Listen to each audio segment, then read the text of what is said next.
Hello，大家好，歡迎收睇由康寧土瓜灣中心老有所為活動計劃暨數碼義工隊訪問社區名人環節。我係數碼義工楊淑嫻。之前我哋都曾經訪問過梁萬福醫生㗎啦。上次做咗之後咧，好多 fans 都話意猶未盡喎，所以今次我哋好高興再次請嚟梁萬福醫生接受我哋嘅訪問。係，多謝。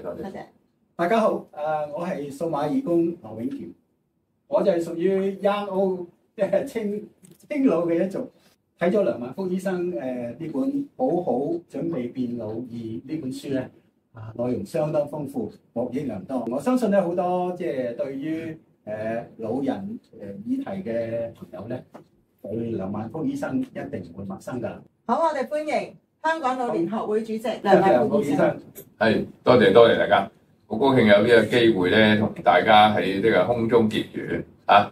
咁咧就今日咧就好高興可以同大家講一講喺我阿羅生去睇完本書之後，又覺得有乜嘢想知道下啦，即係又想知道我嘅心態係點啦，亦都要知道下我哋呢本書嘅內容係乜嘢啊，適唔適合大家去睇啦，係咪？我琴晚都有人睇咗啦。係，多謝。好好準備變老就本書推出咗之後咧，好評如潮啦，當然。所以梁醫生喺2023年再次推出《好好準備變老2》呢本書。咁其實生老病死係人生必經嘅過程。我想請問梁醫生，係咩力量推動你寫呢本書咧？係咁多人咧，就都有個即係誘因啦。自從呢個即係喺2022年即係6月時間出版咗呢個好好準備變老呢一本書嘅所謂第一集咧，而家講嘅時候咧，都即係個銷量都好高啦嚇。咁到而家已經係第9版。咁喺即係2023年頭嘅時候咧，呢個出版社同埋好多朋友啦。梁醫生，你可唔可以出第2本啊？可能意猶未盡咯，因為都睇下可能有啲嘢同變老有關嘅議題，係咪可以去探討下啦？咁即係其實喺呢個構思呢本書嘅時候，都有諗下究竟要同第一集有個分別啦。咁如果大家有睇過第一集咧，第一集比較講多啲即係個生命啦即係個。即係老化過程啦，即係你點去面對老點去接受老嘅來臨，我哋接受老裏邊嘅改變，而好做一系列嘅準備。所以咧嗰個咧就係好多時咧，我哋出版社都話，嗰個係俾40歲都啱，或者有老人家嘅人都啱。咁但係如果你出第2本咧，就真係俾一啲實用啲，好似羅 Sir 嘅即係。都已經踏入呢個50或者50後，開始咧就有啲嘢咧就要警醒下自己嘅時候嘅一本書，就會希望同第一集，因為我第一集咧係比較生命與老化，咁我知喎，生老病死啊嘛，咁咧所以第一集咧，如果可以咁講咧，比較多生與老，咁第2集咧就係比較多病死亡嘅嘢啦，都係死亡嘅重要議題啦。咁所以你會喺呢個即係第2集裏邊，大家即係買本書嚟睇嘅話咧，呢本書會比較即係講同老化有關嘅。當去到你60歲、65、70、75開始咧，有人拍門話你差唔多時候應該有啲病。咁咧就我哋較為喺呢個即係年老人士會較即係人生下半場之後。會較為常見嘅唔同類型嘅一啲嘅病變，希望咧就透過即係大家知多啲點去應對、點去應付。我哋當然呢本書唔係醫學書，而係希望係普羅嘅讀者咧睇完之後，佢可以記掛原來可能有機會呢樣嘢，或者我身邊嘅朋友可能呢個問題提醒佢，我哋可能有咁嘅情況，有啲咁嘅症狀喺呢個書裏邊有提過咁當然第2樣咧，我講死亡啦，咁死亡都係。即係必然要認識嘅。當我哋一個人去到50歲以後咧，我哋都要認識，始終有一天我哋係60歲會死亡，70歲呢度80。咁我哋點去面對？真係當即係個所謂死亡嚟到嘅時候，你或者要預算死亡嘅時候，有咩心理準備啦？或者你有佢哋嘅長輩你要照顧佢，亦都面對緊一啲生命嘅晚期嘅時候咧，大家有咩嘅預期就做得更加好嘅預備咧，咁就可以一個好好嘅即係人生嘅下半場。林醫生喺我資料搜集嘅時候咧，我就睇到咧，你係由讀醫學院嘅時候咧，就已經立志成為一個老人科專科醫生。喺背後係乜嘢推動你會做呢個決定咧？我呢個都係好實際嘅一個即係經歷啊！咁咧就呢個都來自係其實家庭嘅背景啦。其實我呢個即係我父親係41歲，即係戰亂期間就即係打完仗之後先至結婚咗，所以41歲結婚。結咗婚當然嗰啲人嗰時候會生育啦。咁我係最後個一個即係仔啦。咁所以我係佢49歲咧。我哋出生，咁你加埋都嚟個都算高齡呢個爸爸咪爸爸年高興啊！即係佢49歲，係49歲，我就係0歲啦。係咁，你所以加埋條數，你知道咧喺我個即係喺個年幼嘅時候，我哋見嘅人咧都比較年紀比較大啲，所以佢個家族嘅兄弟姐妹都比較年紀比較長。而家呢個好少嗰個出現啦嚇。咁你計一計，當佢70歲嗰陣時，我都係21歲嘅。咁所以咧，其實就係話，當我讀書嗰陣時咧，佢就真係踏入咩所謂老年期啊，亦都退休啊。咁所以咧，即係我會親眼見到一啲即係比我同年齡嘅同學仔裏邊佢嘅長輩有少啊，即係經歷佢可能有病多啲啦。咁當然呢個就係話我對即係老人家都冇。即係有認識同接觸嘅都係關注啦。咁另一個因素就係話，當我喺呢個讀緊即係大學嘅時候，我哋做緊一啲即係學生報章嘅時候咧，就聖雅各福群會人即係揾有冇人可以幫佢個松柏師星，你有睇嗬？有松柏師星嘅刊物寫定期寫老人嘅健康文章咧，佢揾咗好多醫生咧，嗰陣時啲人冇咩人寫文章寫書嘅，即係或者寫報紙咁，亦都可能好啲好出名中醫又唔想寫，即係嗰本松柏師星嗰陣時冇咩人識啊咁就走到嚟拍門，去到大學裏面揾呢個即係我哋啲學生報裏面會即係有寫文章嘅人會唔會肯同佢哋去寫下文咁，所以咧即係硬著頭皮咧，我哋嗰陣時咧就會多做啲訪問啊，去做一啲嘅揾啲書出嚟睇老人有關嘅一啲疾病啊，就寫一啲同老人有關嘅文章。咁所以咧就自從1977年開始咧，都係每個月咧都會寫係一啲嘅長者健康嘅文章。咁嗰陣時未畢業，揾啲開就可能喺我哋嘅同輩嘅醫學院同學咧，就比較認識咩叫老人，對老人嘅服務啊、老人嘅政策啊、老人嘅醫療方面咧，可能認識比較多啦。咁就背景就我家裏邊有老人啦，咁所以咧嗰陣時又喺大學期間聽到原來香港有老人科呢個即係好少人去做嘅老人科啊。咁咧就亦都因為我有即係訪問過老人科嘅主管同埋都其實可能都適合去考慮。咁可能呢個係嗰陣時咧就係冇人申請做老人科嘅，我咧可能係唯一一個醫生嘅純粹因為我有興趣而去申請嘅。所以身邊影響你嘅一切，你就選咗老人科啦。係啊，我明白。咁講翻你本書啊，嗱，我睇到有個題目咧，就叫半生瓜半生茶，喺品茗之中開始了解人生嘅下半場。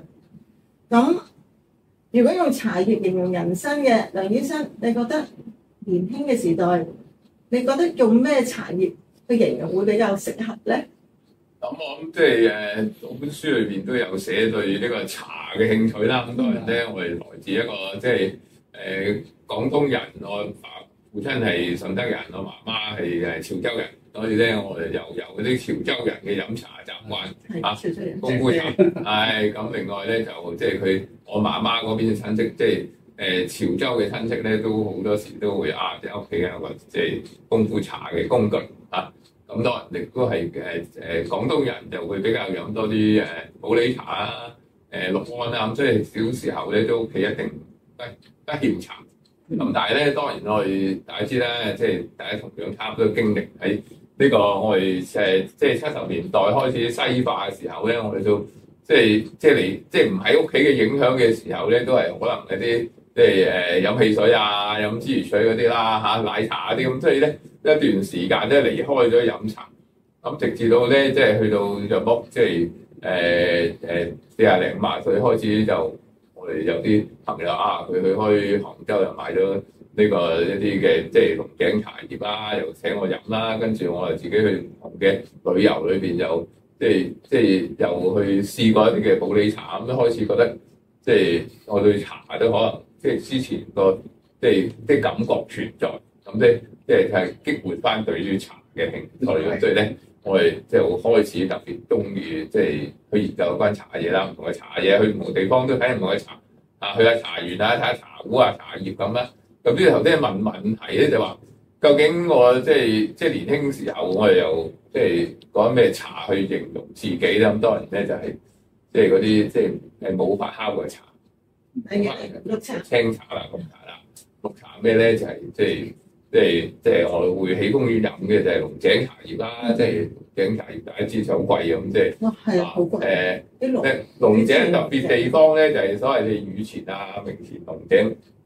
有個所謂即係濃烈嘅青茶嘅味道嚇，咁呢個咧就即係年青時候每一個人咧都有段過啦嚇，即係你喺不過咧，大家都要飲呢個即係綠茶先，即係你可能沖咗3輪之後仲冇乜味道，係咪？淡晒，咁咪淡晒啦。咁所以咧，即係我哋作為年青嘅一代咧，其實嗰個可能個熱情咧都可能係3分鐘。咦，咁就啱喎，啊，完全正確喎。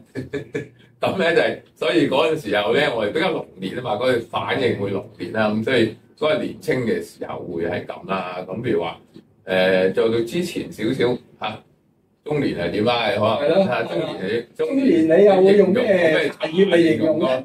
個我哋呢一代人或者我哋自己啦，咁即係喺中年嘅時候咧，其實咧就係有一個發酵嘅茶。咁咩發酵茶嘅茶唔同類型啦，有綠茶啦，有即係全發酵茶啦，亦都有所謂製成茶啦，即係炒過嘅茶。有咩茶炒過咧？知唔知啊？炒過普洱雪有冇啊？普洱就唔係炒過嘅。咁咧有炒過嘅茶咧，就係你好熟悉喺台灣飲嘅烏龍茶、鐵觀音、烏龍茶，咁就炒過嘅茶啦。即係話佢即係咁綠茶咧就係輕整熱佢嘅。啊，你去到杭州去旅行咧，通常咧就啲好新嘅熱出嘅茶，佢其實喺鑊裏邊炒，用隻手去炒啫，等佢唔太熱。咁咧好即係好熟。咁咧就係烏龍茶啊，或者係鐵觀音咧，就真係要熱量去炒佢嘅。咁我又好中意去睇人做茶，台灣真係去炒下人哋點做茶。即係用個爐係炭爐燒去做嘅茶，咁佢真係要即係差唔多整熟佢，咁所以咧佢係保存嘅味道咧特別啊，咁所以咧有時咧大家飲呢個即係烏龍茶、鐵觀音咧就會少少好似有時有啲燶味啊，有時會有所謂燶地嘅味。咁咧講好似都幾清下，反而可能咁佢儲存嘅時候咧，咁呢個咧就係。點解會睇即係嗰個所謂烏龍茶或者係鐵觀音咧？即係要一個所謂即係去到你即係35至50歲咧，你要經過一個即係精練啊，係咪？即係你個工作裏邊都會係呢個係要去練，去你達到某一個程度嘅一個水準啊。咁呢個係一個要求水準。咁所以咧就係。正經咧，我哋烏龍茶、鐵觀音咧，你要做嘅茶嘅時候，你又好控制嗰個環境啊、熱度嘅嚇。咁所以咧，佢有一個一定嘅熱度。你沖個茶咧，亦都要比較即係熱度比較高嘅咯喎。咁我哋沖一個綠茶咧，就係90度。沖一個即係已經發酵茶啦。咁即係炒茶嘅咧，即係我哋咧呢啲係可能要95度嚇。咁你嗰個要求咧係嚴謹啲嚇，咁所以呢個係喺中年時期咁嘅時候咧，咁亦都係會係呢樣嘢啦。即係對自己要求高。龍醫生對茶葉真係好有研究。咁如果到年老嘅時候，你又用咩茶葉去形容咧？咁呢個咧就係黑茶啦。黑茶係咩咧？黑茶就係最出名都係普洱茶啦。嚇，即係當然另外六安咧係黑茶啦。即係你翻轉頭，我頭先講我哋屋企係飲茶咧，我父親飲茶就係六安嘅。六安亦都係黑茶嘅一種嚇。咁所以咧就當我開始去到咁多人普洱茶，我即係自細都跟阿爸，即係去呢個上海間嘅酒樓啊，出名嘅特許茶樓啊嗰啲咁去飲茶一盅兩件啦，即係水滾茶靚。水滾茶就梗係嗰個水煲喺度，即係茶博士咁，即係我即係體驗呢樣嘢嗰個，即係陪阿爸去飲茶嚇。個味道啊！嗰個味道，咁所以咧就即係翻轉頭就係話，當我去開始重拾去到普洱茶，仲係咪即係以前嗰個味道咧？就開始去即係去旅行期間，幾多次咧就去呢個即係麗江雲南。雲南。麗江咧第一次去麗江嘅時候咧就係即係導遊咧，即係叫人去嗰度睇茶，咁咧就咪睇普洱茶，咩雲南出名普洱茶嘛。咁普洱茶咧就其實我哋好多時都擔心佢以前嘅經歷咧，幾廿年前、廿幾年前。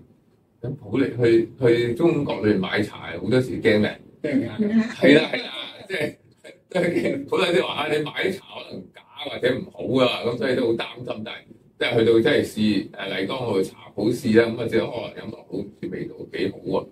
咁所以咧就去買咗幾餅翻嚟。點不知咧就買翻嚟真係開嚟飲都唔同味嘅嚇，即係唔係咁好味。人哋開嚟飲係咁多味，咁所以咧又開始諗下有冇啲好味啲嘅普洱茶啊，又要去專啊咁。即係機緣巧合咧就去到某一間嘅茶店裏邊認識即係個茶店老闆啦。咁佢真係揾咗一啲叫好飲嘅茶啊，咁即係普洱茶咁開始咧就認識多啲嘅茶。咁普洱茶咧少少唔同啦。頭先我哋講話。你飲呢個龍井茶葉咧，沖三沖咧就冇味嘅啦，嚇，即係凍水嚟嘅嗰陣。去到你係鐵觀音啊，或者係烏龍茶咧，你沖5個至6個度咧就開始有淡味啦。通常我哋第1、2個咧就聞香啊嘛，係咪？即係沖咗個聞香杯嚇，再飲茶。咁但係普洱茶嘅特點咧就係，如果一個好嘅普洱茶。佢保存得好，年份比較好，所以即係熟茶啦，即係話我哋即係老茶啦。咁嗰個10年、20年以上，佢已經去咗嗰啲青味嘅時候咧，佢比較成熟嘅時候咧，佢飲嘅茶咧就可以飲到第3輪，沖第3輪、第5輪、第7輪、10輪，係唔同味道嘅。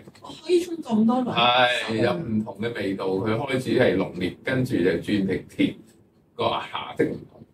咁呢一個好嘅茶就咁啦，咁都係呢個又正講大家即係阿羅 Sir 咁，即係年紀即係去到某個年齡退休年齡咁，你就係所謂嘅經驗，即係普洱茶同我哋即係人生下半場仲個等同係你係有味道，有一個閱歷，自己 keep 得耐，要埋 keep 得耐。係咪真係讚自己 keep 得好啊？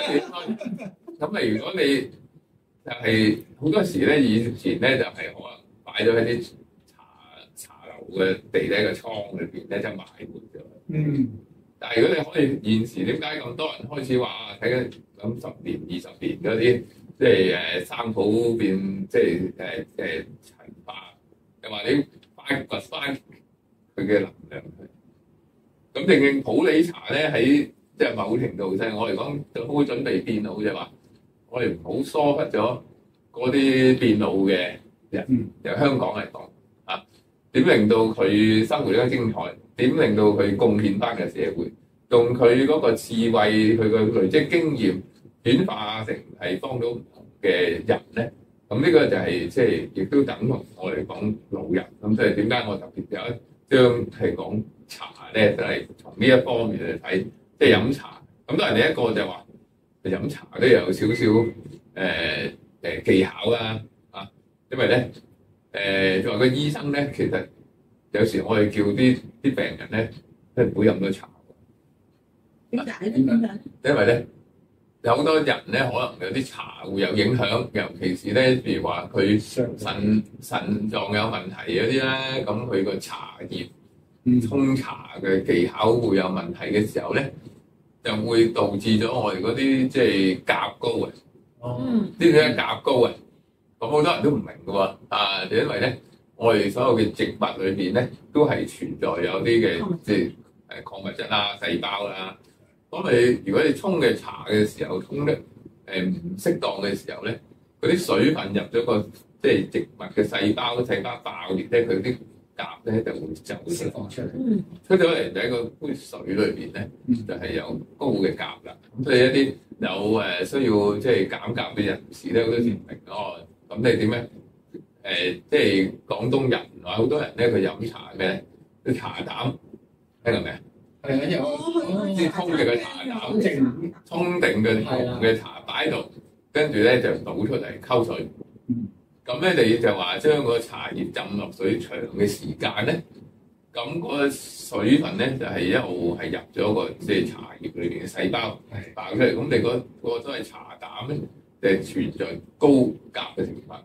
你飲嘅濃嘅茶用得沖得耐咧，就再一路都浸住咧，咁就有問題啦。咁所以咧，我哋又要識點樣開茶喎。咁所以咧，一個健康嘅飲茶模式都重要嘅。雖然茶咧，我哋講有養生嘅綠茶係講，可能係講緊即係抗衰老部分，但係咧，我哋需要識得點沖茶喎。沖茶咧，其實你一沖咗即飲，就唔好留翻喺度浸茶。咁咧，呢啲咧都係啲技巧嘅嘢咧。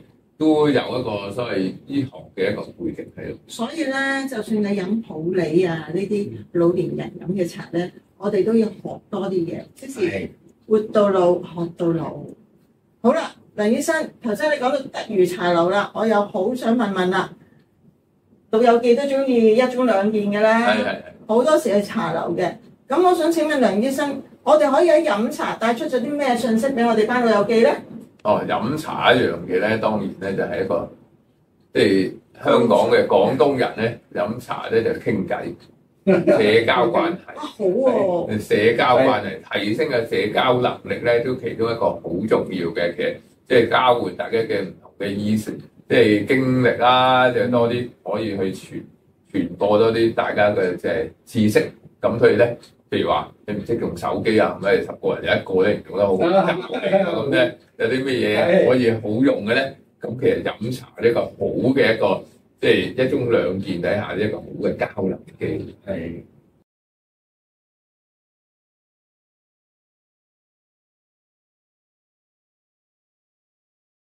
梁醫生，其實咧有好多老友記咧都好關心呢個所謂老人三寶呢樣嘢。可唔可以介紹下呢個所謂遺囑啊、預設醫療指示啊，或者持久授權書嗰啲啊？究竟係啲咩嚟嘅？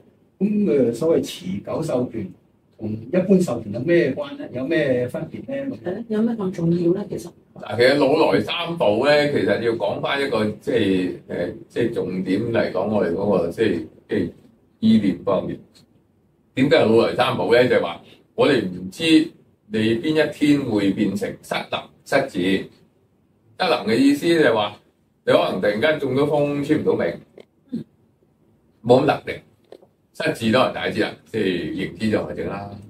咁你失能同失智嘅時候咧，就正咧，你當佢踏入咗失能同失智嘅階段咧，你就唔可以再決定一啲同有法律有關乎嘅一個能力啊，因為可以界定，譬如話即係冇精神行為能力嘅人士咧，你又可以行使你嗰個即係金錢啊，買樓又唔得啊，簽咩嘢唔得啊，立遺囑都唔得喎，因為你冇咁能力立遺囑，唔知係真定係假嘅喎。咁所以係一個即係踏入人生下半場嘅人咧，你要知道你做呢件事重要喎，係咪？大家可能有冇女士有冇睇過啲係從今以後啊？從今以後咧係講一對呢個咩啊嘛？即係女性一個伴侶啊嘛，呢個李琳做嗰套係舊年出嘅。咁從今以後就係一個即係兩個係女性嘅伴侶啦，咁當個某一個伴侶係死咗之後咧，又冇遺囑，佢又唔係佢親人，又冇結婚，咁佢個財產就嗰個即係個伴侶就可以繼承。咁即係呢個又係正正就話，你就即係如果預早冇做定咧，突然間死亡嘅時候就冇做到，或者你實立冇做到個遺囑，你又唔可以指定咯。咁所以呢所謂三寶咧，其實就係佢踏入人生下半場，即係50歲之後咧，其實咩人都要嘅，但係50歲之後係特別需要，因為你唔知有冇三衰六旺啊，你幾時會出事啊嘛？你突然間中咗風都冇人知㗎，即係你可能活得好健康，但係原來腦袋有個管道爆咗，冇人知㗎喎，即係你唔知你幾時會出現嘅問題咁所以咧就我哋需要去考慮，當我哋現時咧仲可以精靈嘅時候咧，做一啲唔能夠決定嘅時候嘅一啲嘢，預先做定咁即係話遺囑，咁你就係預先去即係去定咗，即係如果真係死後你個遺產點樣去分配，咁每個人唔同喎，你可能真係你又唔想俾仔女啊，或者唔想俾個太太啊，或者想俾其他人。或者甚至乎一人想捐咗出去都唔定，咁如果你冇做過遺囑，你就唔可以因應你嘅意念而去做，而需要根據所謂遺產法裏邊做。遺產法就好簡單地，有父母同埋即係配偶咁，就父母配偶分咗佢啦。咁如果冇父母就係佢咗配偶同埋仔女啦，配偶同仔女係對分啦。佢一個太太同有4個仔女，佢4個仔女分一半，太太分一半。咁呢個又可能係未必理想嗰個分配嚟嘅喎，咁咧就甚至乎有時你嗰個錢財係俾晒個即係寫晒個太太，其實啲錢唔係佢本來嘅錢財嗰啲名下就擺晒太太，但係啲錢係個老公揾翻嚟嘅。咁但係突然之間個太太死鬼咗啦，冇能遺囑啦，咁啲錢就〜係純粹個老公攞得，係個老公攞一半就，仔女攞另一半。咁呢個就真係一個真實故事啊！其實就話，我有個朋友，即係兩公婆嘅錢，尤其佢老公嘅錢都俾晒老婆戶口嘅，即係個名下物業都係寫晒老婆戶口。咁老婆有呢個癌症，即係突然間死咗，咁就係真係嗰啲仔就話：我同你要對分㗎。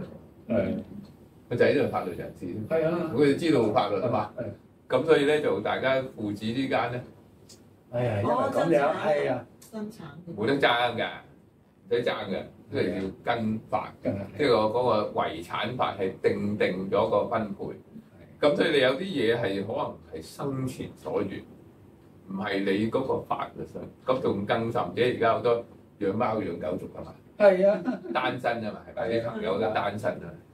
咁你單身或者養貓養狗族咁你就冇仔女啦，即係你活到70幾80歲嘅時候，都係父母死咗啦。咁咧，有可能你又活得即係長命過其他兄弟姊妹。咁發生咩事幹咧？咁你死咗嘅時候，你嘅遺產就冇得繼承咗。因為嘅遺囑法裏邊咧，其實即係遺產法律裏邊咧，只係打直打橫，即係上一代你個配偶、你嘅仔女呢啲冇咧，就係你打橫嗰個兄弟姊妹。咁而家真係有啲好多冇都有兄弟姊妹噶嘛，下一代未有兄弟姊妹噶嘛，咁你真係即係你唔存在咗，嗰啲錢就俾咗政府嘅。咁你係想唔想咧？當你唔想嘅時候，我哋就更加要預先去訂立咗你個即係真係萬一死亡嘅時候，你唔知嘛？即係大家都好活躍，你真係可能去旅行都會出事啊嘛。咁你唔知幾時會有咁嘅情況生咧？你係預早咧設定呢個遺囑咧，係對呢個即係我哋即係人生下半人咧，尤其是你中產階級啊，有一啲即係資產，咁咧一定要去考慮嘅資產點分配。應該點俾法？咁呢啲係好重要啊！係重要咁啊，係咪遺產啊？咁你哋即係遺囑，其實呢樣重要嚇。咁當然你立唔立，即係有時如果你即係好純粹嘅家庭，即係兩夫妻有2、3個仔女，就你唔立咧都其實都冇乜影響，即係用個遺產分，但係你係咪你心願係跟嗰個咧？咁所以呢個咧就係立咗遺囑都係好過冇立遺囑嚇。咁當然第二樣嘢我哋講失能同失智就話，我哋好多時講緊你有資產咯，有間屋住緊，或者有多間屋租俾人。或者啲銀行嘅存款，或者你有股票、基金、保險。如果萬一突然之間你即係中咗風，或者認知在證可以做簽名嘅時候，你嗰啲資產咧就叫做封存，因為你係一個成年人士都係簽名嘅咯喎。你當你其他人都唔可以喐你嗰啲錢啦，咁就好大鑊啦。係啦，有錢你都係所謂即係一家之主，就係啲靠你嘅錢去養。咁嗰時點算咧？咁你就嗰陣時就企喺度啦。咁可能嗰個人講真咧，如果一個人佢進入係冇行為認知能力嘅時候，佢預期壽命通常我講3年至5年都唔定嘅。咁但係可能佢間屋定係間屋都可能值千幾萬。咁佢點算咧？佢即係呢幾年點算咧？其實就係話，你可能要申請所謂監護令啦，監護令只可以用到15,000至16,000蚊。咁但係佢有排用完，佢嗰錢都唔頂嘅喎。咁如果唔得嘅話，你要去高等法院申請一個即係委任令。咁嗰個咧又要錢多啲啦，時間多啲，可能講緊要成1年半載都唔定。咁又要經過法律程序啊，嗰個又要使錢啊。咁所以咧，呢啲咧就係話，我哋如果做一個所謂持久授權書咧，當你係仍然都係即係有嗰個決定能力嘅時候咧，你先知道係個仔定係女定係太太定個朋友係邊一個朋友，邊一個係最適合做授權人。當你真係失能同失智嘅時候，佢就可以行使個權利，去用你嘅資產嘅資金去供養呢個即係委任人同埋佢嘅受養人士啦。咁呢個就係正正我哋即係可以預先去做咗。咁到時咧真係失能或失智嘅時候咧，佢就唔需要等啦。就有嗰個即係法律嘅文件咧，去交俾佢到即係銀行啊或者保險啊攞啲錢出嚟咧，就可以供養嗰個即係失能失智嘅委任人啦。咁所以呢個好重要，所以使嘅錢可能講緊現時嚟講1萬蚊、15,000蚊、2萬蚊已經做好啦。調翻轉，如果你真係一個人瞓咗喺醫院度，即係唔識簽名唔起到身，你就真係可以要排嘅時間啊，自己嘅朋友可能要墊支啲錢出嚟都唔定啊。咁咪令到大家都有唔同嘅痛苦，咁即係如果能夠預早做定咧，就可以減省好多未來嘅一啲嘅困擾，咁即係對即係其他人好啲啦嚇。咁呢兩個咧都其實咧都係值得去做嘅。其實我哋點樣制定呢個老來三保咧？同埋我頭先聽你講話嗰個持久授權書1零2萬蚊就做到㗎啦。係啊。咁律師樓組或者係咩機構組？係嗱，咁咧三保咧，仲有一保咧，其實就係我哋講預設醫療指示啦。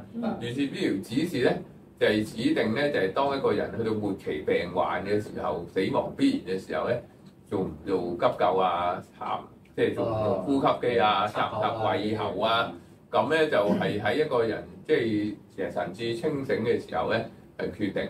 今日咧，我哋錄呢個節目嘅時候咧，就係11月20號。啱啱咧就喺立法會咧就三讀通過預設醫療指示嗰個條例草案。咁所以咧預設醫療指示咧過往咧用一個普通法，即係唔係立法裏邊推行，所以對好多人又有冇法律保障啊，尤其執行人士嗰啲。咁呢個新嘅所謂預設醫療指示有一個法律嘅地位嘅時候，好處咧係保障咗個執行人士受到保障咧，係希望更多醫護人員咧就係支持同埋執行呢件事咧，令到所謂預設醫療指示可以更廣泛地使用，就係話當一個人好精靈嘅時候，可以話當我某個情況發生嘅時候，我真係變成植物人啦，聽話賓仔嗰啲啊嘛，你係植物人嘅時候，你都唔好救我啦即係我有咩病你唔救我，咁你可以預先去所謂即係你植物人，你唔知幾時係噶嘛，到植物人嗰時你又唔做得噶啦喎，你中咗風癱瘓，你又唔可以寫。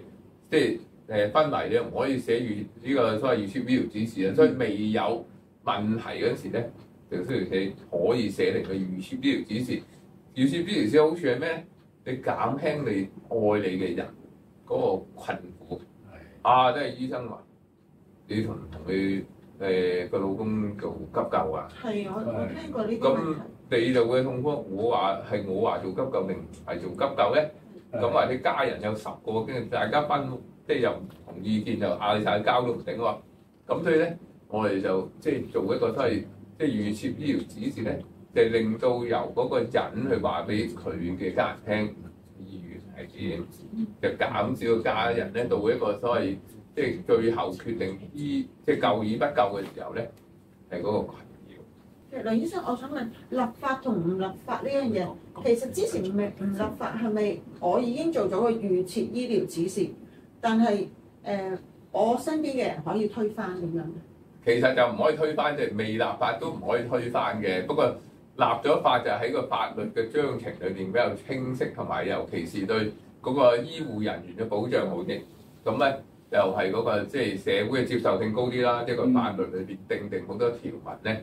咁呢個咧就係即係當然而家就係即係嗰個接受個普及性比較高一啲咧，咁咧適合推動佢立咗法，然之後咧去推廣個教育俾呢個專業人士啦，俾社會啦，更多人知呢件事咁啦。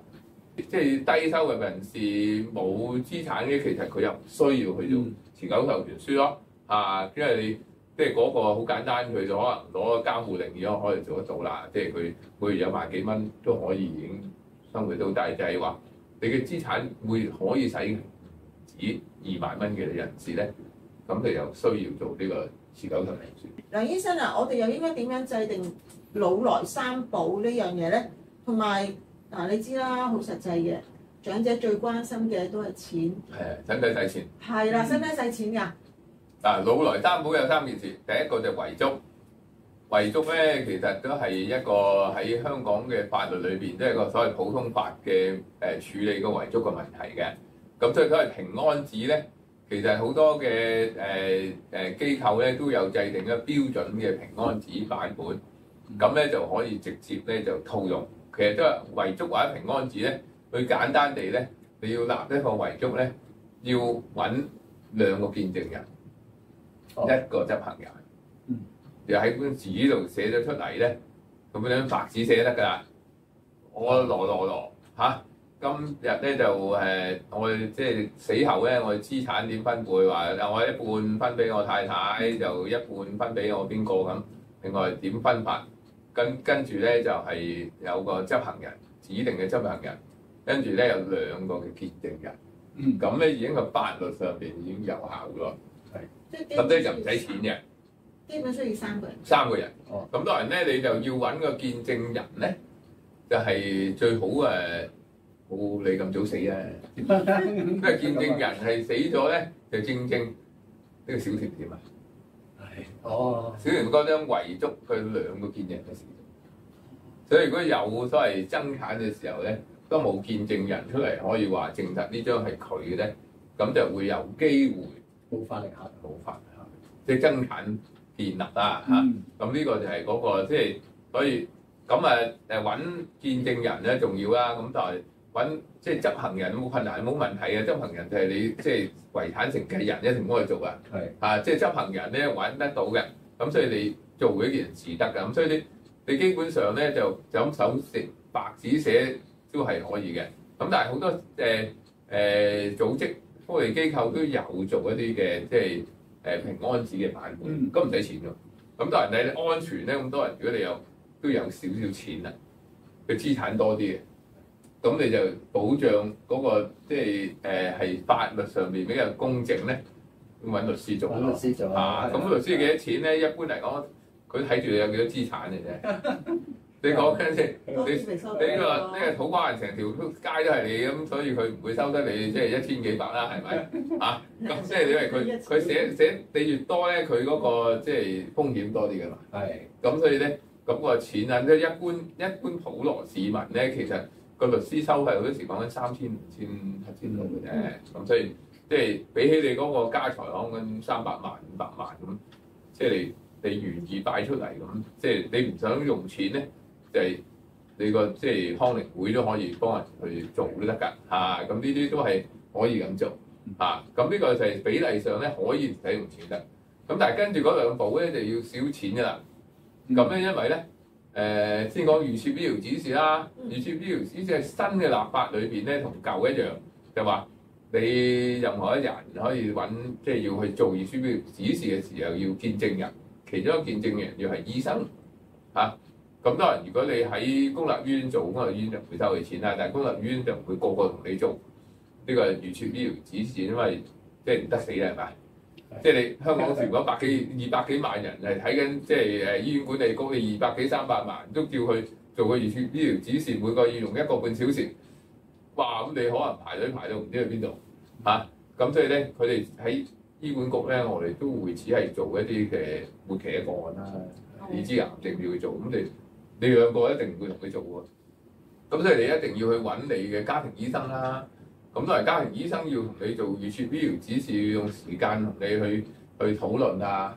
我哋都要要求個醫生去話俾你聽佢有咩後果啦。咁所以可能用佢3個鐘頭啊，9個字1個鐘咁，咁佢都要收翻啲錢收翻啲費用啦。咁所以嗰個即係個費用就係話，一般你即係熟悉嘅家庭醫生，佢會收一個比較長少少嘅。即係嗰個即係診症時間嘅費用，咁你可能睇傷風咳，你只係用可能即係10分鐘，當我哋做預設醫療指示，可能要用45分鐘咁嚟計啦，係咪？咁所以佢收得比咁，但係要知道個醫生收得比佢睇傷風咳嘅時候多少少都合理嘅喎。我唔攞藥喎，藥錢冇少錢嘅，都好似平時咧講，佢可能收300蚊。咁你個醫生收佢3倍錢都合理嘅喎，有時啊，咁你譬如佢嗰個係專科醫生，佢係咪都要睇你收你1500蚊？咁你又咁你收佢1500蚊都合理咯。都係比較嚴肅嘅一樣嘢。係啦，同埋理論上佢要有一個輔導嘅嚇，咁你就係簽個名咁解，但亦都係需要去同屋企人去傾啦，因為你做嗰個情況，應該生死教育嘅部分。咁所以咧，你係好尊重，唔係就咁簽名咁簡單。佢簽個名，你去街邊揾個。寫信佬簽就得，係咪啊？啱唔啱啊？嚇，不過冇嘅，而家好似冇寫信佬嘅啦，係咪？有嘅。咁第3樣嘢咧就係持久授權書啦。持久授權書咧就一定貴好多啦，因為持久授權書係現行法律裏邊一個文件，即係有一個標準法律文件。標準法律文件咧就指明係需要有2個見證人，一個係律師。一個係醫生，咁你計律師同醫生費用啦，同埋要係簽一個所謂法律嘅文件，咁所以嗰個本身因為個法律文件通常都有一個所謂即係金錢相關嗰個要求啦，因為佢要醫生要證明你做嗰陣時咧係腦袋清醒，都有一個即係影響喺度噶，咁所以咧個律師又要當你預備個文件啦，咁通常佢所謂。即係律師會收費收幾多？通常律師收費可能由5000蚊至10000蚊啦。咁醫生嘅收費可能3000、5000、7000都唔定啦。咁所以你預計咧，佢係一個簡單嘅一個即係持久授權書咧，你預2萬蚊之內咧都可以完成得到。咁但係你又諗，其實你可能係講緊你個總資產係有間屋、有個保險、有一啲嘅基金嚇。有啲存款可能夾埋係有800萬都唔定嘅喎，咁如果攞2萬蚊相對800萬又好少嘅喎，所以又要咁諗啊！你咩錢都唔用，咁你唔會做啦，係咪？咁都係即係你話有冇唔使錢做咧？咁就有啲即係志願團體咧有一啲嘅義務嘅律師、義務嘅醫生做，咁咧啲但係咧都比例上通常咧佢哋都會做，為咗啲即係收入冇咁好嘅人士可以做啦，咁即係我哋講緊，即係持久授權書係對有資產人士需要嘅啫。如果係攞緊綜援嘅一啲嘅人士，佢唔使做持久授權書，因為嗱，如果真係佢失能同失智，邊個會養佢咧？公立醫院，政府養佢。係因為我哋嘅，如果攞緊綜援人士咧，我哋個社會保障局咧係會幫佢用佢錢嘅。咁所以，梁醫生，我哋不時都聽到咧，會有啲家庭咧，即係話啲屋企人咧，對於話呢個訂立呢個老來三寶，都會有啲拗撬嘅，反對啊意見不合。咁你有咩意忠告俾呢啲人？嗱，其實咧，我諗三寶咧，其實都係個人嘅考慮嚟嘅。嗯。所以咧就你屋企人理論上係可以反對嘅。咁啊，第一寶係咩咧？啲遺囑點可以反對咧？遺囑理論上你係唔使講俾佢聽點分法㗎嘛？明白？即係理論上俾佢可能你分俾阿大、阿二、阿三、阿四，啱唔啱？係嚇，即係會有啊嘛，真係有啊嘛，即係事實嚟嘅喎。即係我尤其是即係有錢嗰啲啦，我哋見到嗰啲即係通常可能佢哋有啲喺國內有啊，我一排咁即係咁，所以理論上嗰個遺囑係即係你唔需要得到家人同意啦，即係冇得反對。係冇得反對，唔可以反對㗎嘛嚇，所以呢個又唔會啦。第二個咧就係持久授權書，持久授權書咧咁可能係就唔識嘅啫。其實當大家認識持久授權書個用意咧，其實咧就反對咩咧？可能會反對就點解俾佢做，俾佢做嚇？咁我反對。不過咧，你就係正因為你嘅持久授權書由立持久授權書啲人去認為佢即係最好嗰個，我唔揾我個即係個家族裏邊人啦，呢個朋友咧先至係最精靈精靈可以即係執行我指令嘅啊！咁咧當然啲屋企人就擔心就。你揾咗呢個阿姐做嘅時候，佢會使晒啲錢啊！咁但係呢個唔使擔心喎，呢個係香港嘅一個法律嘅要求，係嗰個即係行使呢個持久授權書需要去高等法院去註冊。咁即係如果佢違背咗嗰個即係持久授權書內容，因為佢啲錢都係使喺你身上邊嘛。咁如果你佢使咗落去自己去買股票啊，或者去炒樓咧，就犯法㗎啦喎。咁咧呢個係即係理論上咧，同埋而家都有個定期嘅監管咧。而家都每年呢個人如果行使呢個持久授權書能力嘅時候咧，佢每年都要交數俾去報告翻高等法院。咁即係呢個保障好多時咧，就係大家好多時唔認識嘅時候會唔會寫咗之後，第時你睇人哋使晒錢就唔存在嘅。咁但係呢一個咧，所以亦都好多時咧都係咁認知嘅啫。咁第三件事當然就係個即係爭議，就係所謂預設醫療指示啦，即係話你未有病唔好做呢樣嘢啦，或者你先斷幾時，你係咪做呢樣？你以為會想死咧？唔係想死，只係去到真係會死嘅時候，你接受嗰啲即係延長生命治療嘅方法啫。咁所以呢個咧就係需要我未來通過更加多嘅教育，讓佢哋知，就做呢個所謂預設醫療指示嘅時候，其實個醫生都有個責任去解釋俾個設立預設醫療指示嘅人同埋佢摯愛家人，佢點解要去做個後果係乜嘢？大家咧就上一個生命教育過程，然之後咧其實每年咧嗰個立呢個預設醫療指示嘅人要同屋企人講，我真係想真係到時真係我個病會醫得好嘅時候，真係心停，我唔好撳我㗎。咁你每年都要屋企人講咧，咁你就係需要會做一個即係生命教育。即係每年都要添喎。每年都要去提翻屋企人呢樣嘢咁，即係每年都要諗下，我亦即係你可能改變心意㗎嘛。你有大病嗰陣時，可能我唔想死住啦，你就盡可能救我啦咁樣改變，唔係做咗等於可以變嘅。係啦，你今年立嘅，出年可以轉過嘅。係啊，係啊。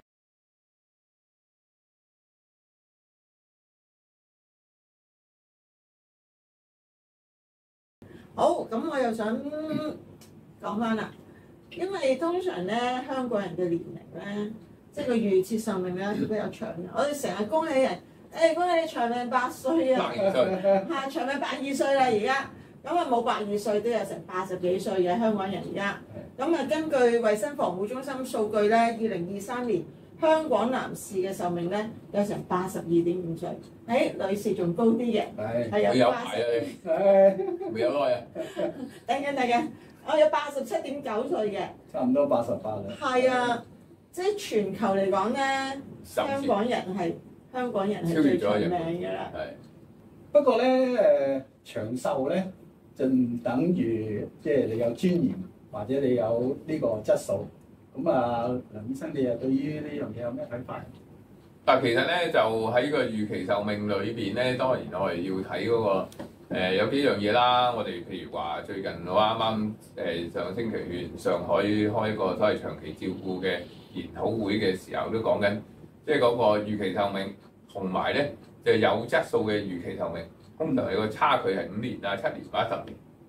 即係如果你差距係3年咧，即係話有即係高質素嘅預期壽命。係頭先講，譬如話男士83歲，女士88歲咁講，佢嘅所謂有生命質素預期壽命咧係70歲，但係嘅生命嘅預期壽命83歲，即係有13年冇生命質素，有13年冇生命質素啊嚇，咁咧就咁呢個就係話，如果我哋將呢個所謂有即係生命質素嘅壽命咧，由70歲提升到80歲嘅時候，只係得2-3年，最後嗰2-3年先至係缺乏嘅生命質素，需要人哋照顧啊、支持啊，咁你嗰個人咪好啲啦。咁所以咧，我哋就會睇嗰個即係點為之好啦。點為之好咧，就係要一就多人健康啊，我哋投入去嘅個人嘅責任嚇，個人點好好管控自己健康。就唔係靠醫生啦，就係去到醫生嘅時候，我醫生1年就睇2、3次、4次嚇，而個人點去認識佢嘅責任喺邊度？佢喺個飲食嘅健康啊、運動啊，佢對於個人個身體啊、個人嗰個即係疾病嘅背景啊、家族啊，譬如你有糖尿病，屋企人有糖尿病、高血壓、冠心病，咁你一定係機會會大啲，早啲做預防，早啲做測試。咁呢啲咪一啲我哋要自己管控，去做好啊！即係一啲本分啦，即係身體健康。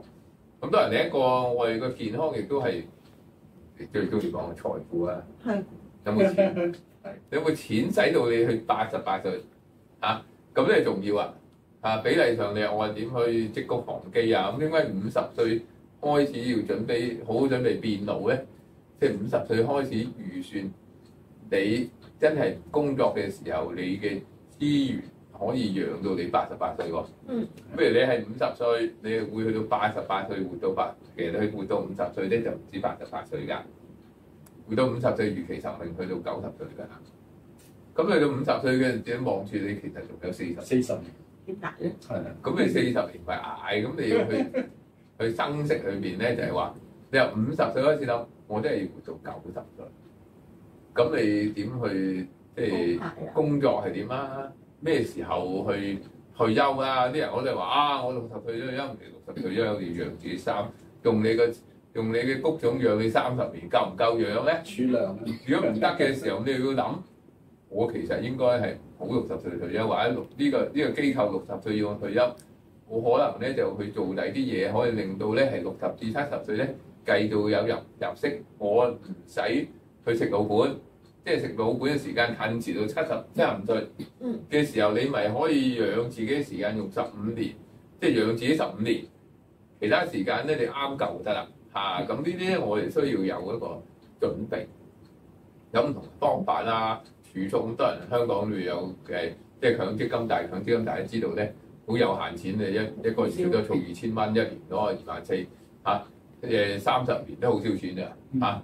即係從佢靠強積金只可以養5年至6年嘅啫，咁但係就要自己點諗啦。咁當然香港錢而家有進步嘅，咁即係話，如果你真係一個中產階級，你係做得好，即係喺現今嘅新世代裏邊嘅進入人生下半場嘅人士咧，好多時佢已經上岸啦，所謂即係有間屋啦，你唔使租樓啦，咁你亦都可能有啲即係公積金啦，你可能係專業人士啊。教書啊，諸如此類咁嚇，咁你可能即係你個公積金比例上好啲，咁你可能又可以即係60歲正式喺個職場退休之後，可能做一啲半職，咁繼續可以養到自己嘅生活嘅需要嘅時候，咁你再到咩時候咧？你又仲喺香港有啲好嘢嘛？真係都唔可以講好嘢嘅。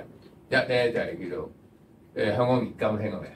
聽過。而家成日都宣傳啊啲銀你香港年金你擺錢落去，擺100萬，你60歲擺100萬落去，咁每個月你可以收翻5000幾蚊喎，咁你將個強積金可能或者公積金扣到100幾200萬，擺200萬，你1萬蚊啫，係咪？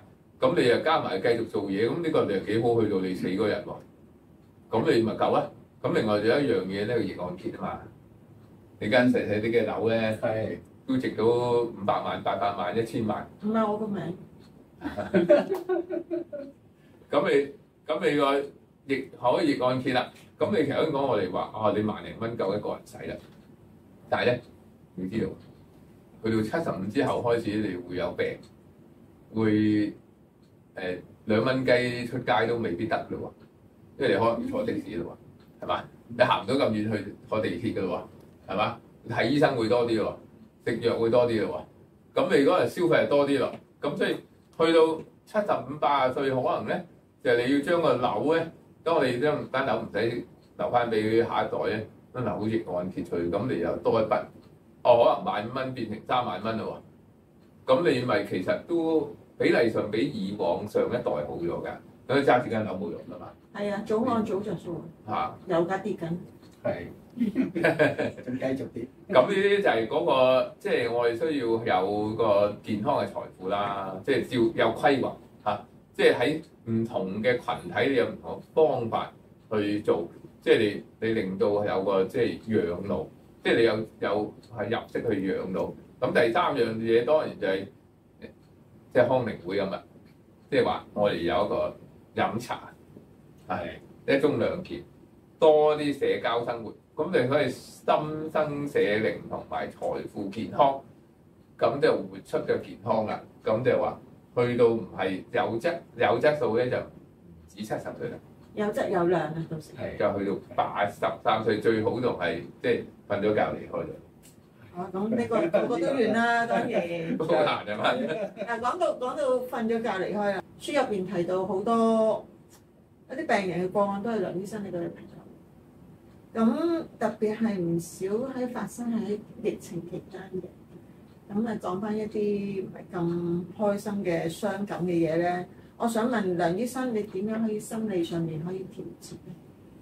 咁其實咧就我諗，即係我從事老人科醫生好耐啦。咁其實老人科醫生面對嘅一定係除咗老人病，都係病下會死亡。咁所以呢一個問題咧都好多人問嘅。就我第一天進入做老人科就話：你咁就老人科做兒科好啦，做婦產科咧，即係生命出身嘛嚇，冇人黐線嘅你嚇，你點會走去做老人科就好好似悲慘嘅嚇。咁其實唔係嘅，咁我諗你喺我嘅書裏面睇咗，希望大家睇啦。即係書裏面睇到咧，其實咧有好多嘅情況，你可以點提升？頭先我哋講生命質素，即係話我哋透過認識一個即係老年期嘅病人，佢唔同嘅疾病點可以令到佢改善嘅生活質素？佢有限嘅即係人生裏邊點令到佢改善佢嘅即係照顧啊？佢會活得好啲啦。咁叫家人照顧得好啲咧，咁呢個就係嗰個即係我哋好多時去醫一個老人科病人嗰個滿足感啊嚇，甚至乎咧我哋講即係醫個病人咧，佢好得翻會死咧，有冇好聽講咧？你屋企人都多謝阿梁醫生你照顧得佢好好嚇，咁就係話即係個過程咧，其實我哋要了解嗰個即係。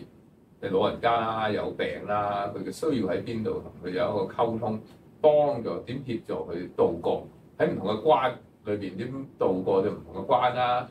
認知障礙症點令到佢更加舒適地被照顧啦。一個末期嘅病患點令末期病患減低佢個創傷啦，屋企人可以照得佢啦，好啲啦，甚至乎我哋講緊佢選擇死亡死方嘅嚇。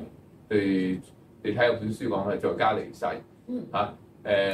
好多人都唔即係好多即係迷思咁，即係我哋都透過呢本書裏邊講唔同嘅死亡嘅個案，就係睇下大家要理解喺面對死亡嘅時候咧，可以做更加多嘅事，就唔係話即係行先算，可以做好多嘅工作，可以透過唔同嘅方法去頭先講預設醫療指示啊、預設照顧計劃啊，我哋透過一啲舒緩治療，唔係淨係求醫好個病。當個病係冇得好嘅時候，我哋用唔同嘅舒緩嘅方法，用提升嘅照顧能力，俾佢選擇佢，甚至乎俾佢完成最後的願望。好難啫嘛！即係話我啲願望，佢可能呢一世都想去遊輪啫，佢又可能冇錢做，咁你點去圓夢咧？即係圓夢係令到一個人喺最後嗰程嚟講，即係無悔啊！或者佢好想見有一個朋友，過往好多即係我哋講即係四道人生、五道人生，其實都係即係道歉、道別、道謝，係咪？道愛，點可以去到即係佢人生最後階段之前，可以完成一啲佢心裏邊呢個結，即係結解開咗之後，可能佢痛症已經消除咗開得，咁就接受死亡啦，係咪？啊！梁醫生，你由畢業咧到行醫濟世咧，已經有45年啦。咁就可唔可以講下咧？你往後你仲有咩展望啊？拓展啊呢方面嘅工作咧？例如我哋書中有提到啦，晚程照顧啊，呢個善終服務啊，或者家中離世呢啲咁嘅呢幾方面有咩計劃？咁你都講啱嘅，其實我喺呢個醫院管理局服務到去60歲退休，其實退休之後，其中一個主要嘅考慮咧，就係點透過以一個所謂身體嘅力行去做到一個所謂即係善終，即係話我哋點處理即係死亡嘅選擇。死亡嘅選擇就係話讓一啲即係面對即係晚期嘅疾病嘅人士，除咗醫院以外有佢嘅選擇。因為醫院係咩？你去過即係試過新冠疫情係咪啲就喺醫院度死？冇一機會見啊！你可能親身經歷有好多即係嗰個即係離開，即係嗰個分離嗰個即係痛啊！分離一個好痛苦。咁其實我哋醫院永遠都有個規矩嘅嚇，即係話個探期係有限時間。你咁好彩就知道啊，佢呢日之內會死啦，咁即係醫院就俾你屋企人陪。咁但係好多嚴重嘅病患，你唔知幾時死嘅，即係瞓喺醫院突然間會死咗，即係你會有抱憾，你哋都係送唔到鐘啊，即係夜晚突然間聽佢冇得救啊，快嚟，其實話冇得救已經即係唔喺度。通常講唔到嘅。你話嗰陣時嚴重，其實講俾你聽係嚴重嘅啫，其實就冇咗氣㗎啦。咁你冇即係講所謂即係分離即係個痛在分離。咁即係非醫院以外，係咪可以讓大眾有選擇係唔喺醫院死亡？如果一個病係末期嘅，我哋點令到嗰個患者家人可以喺全程陪伴底下？咁所以其中一個我喺退休之後，即係醫管局退休之後，所謂從事呢個執業咧，其實除咗一個希望咧，就係可以建立呢一個咁嘅做嘅方法，而希望令到影響到其他嘅醫生。可以多啲做晚程嘅照顧，亦都讓佢哋覺得喺屋企證實死亡唔係好擔心、唔驚嘅嚇，讓更加多人可以現身説法。我屋企人喺屋企死咗，好好喎，經驗好好喎嚇。咁其實陸續咧接受多咗嘅。咁其實好簡單，好多時就擔心你屋企離開會唔會變成空襲？咁就唔使擔心喎。我哋講緊老人家，可能80歲、90歲、100歲死亡，90歲以上就叫少喪啊嘛，係咪？係。咁你嗰個地方唔係空襲，空襲只係死於非命，即係話他殺或者自殺呢啲，即係自然，所以喺屋企死咧叫壽終正寢，即係五福臨門嘅另一福就係壽終正寢。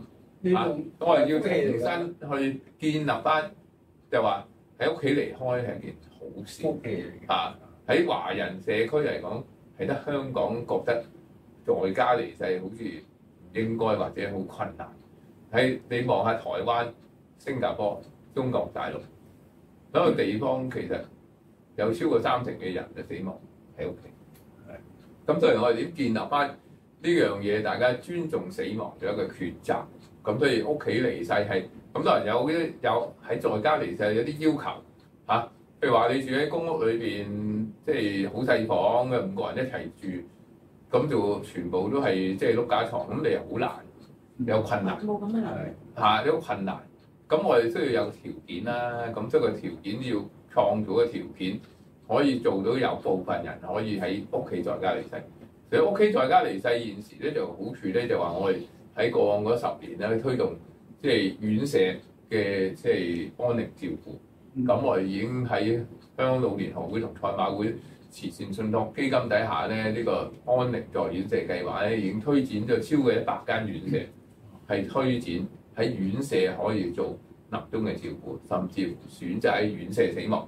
呢個咧，因為我哋法例咧喺2024年嘅6月3號嘅時候咧，就係通過咗，我哋可以喺即係院舍離世需要轉介死因調查，醫生可以簽死亡證，咁咧就可以倡導咗咧未來嘅選擇，除咗醫院以外，可以屋企，亦都可以選擇喺養老院咧，可以做到最後一程咧，就俾更加多人，因為就係知啦，老人院好多噶嘛，有幾萬個，有6、7萬嘅宿位啊嘛，咁就係真係頭先講，你屋企住緊一間屋係冇可能去騰一地方俾擺張醫院床嘅話，佢真係可以去到院舍裏邊，去到最後嘅時候，你多個選擇啦。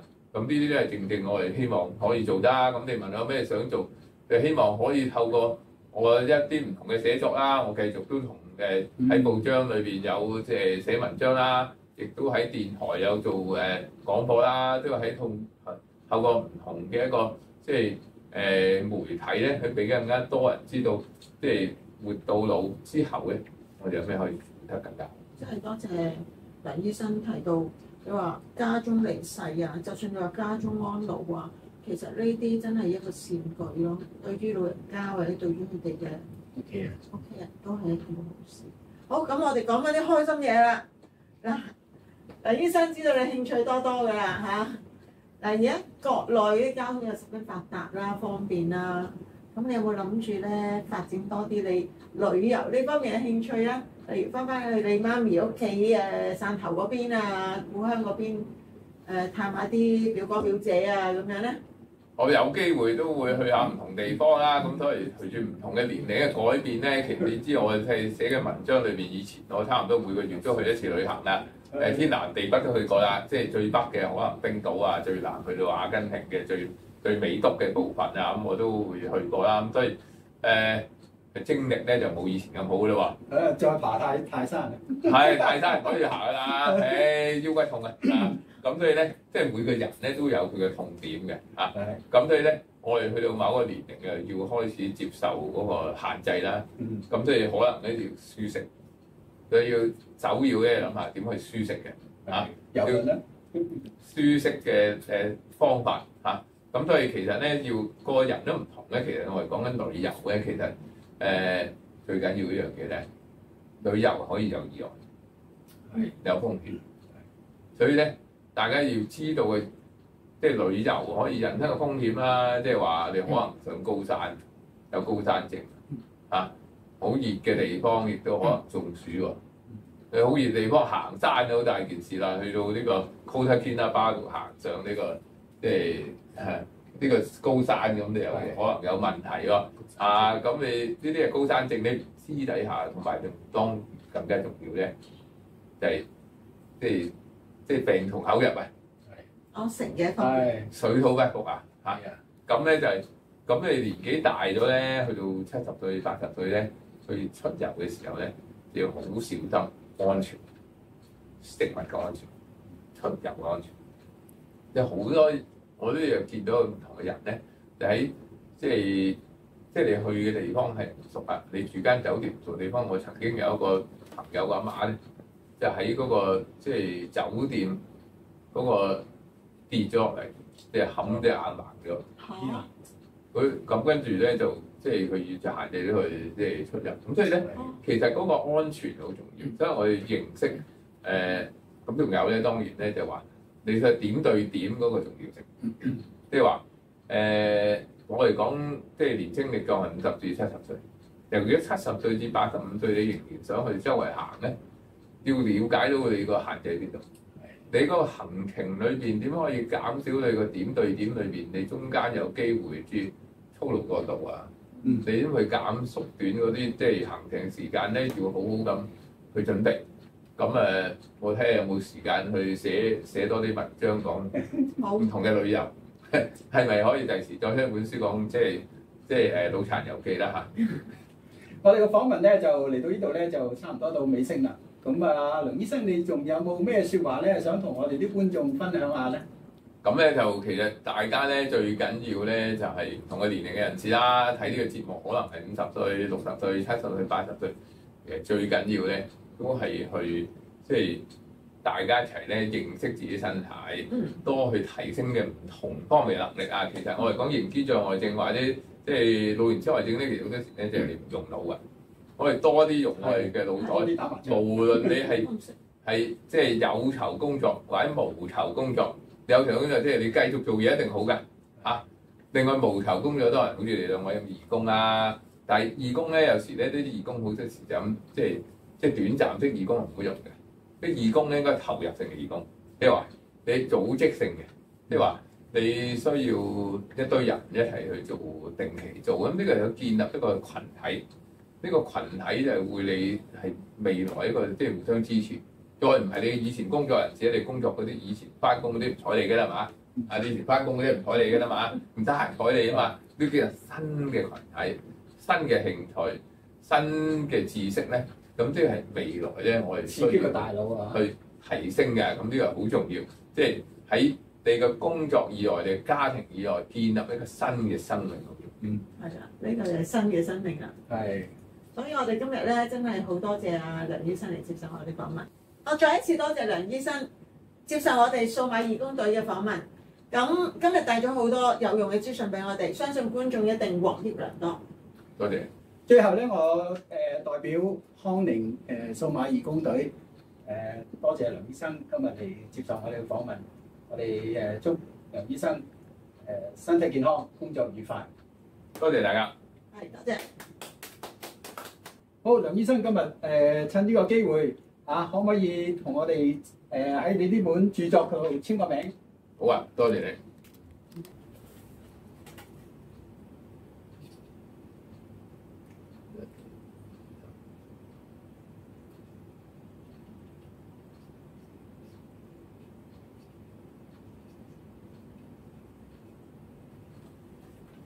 梁醫生啊，我代表康寧送一個少少嘅暖水壺俾你，多謝多謝你今日嚟接受我哋採訪。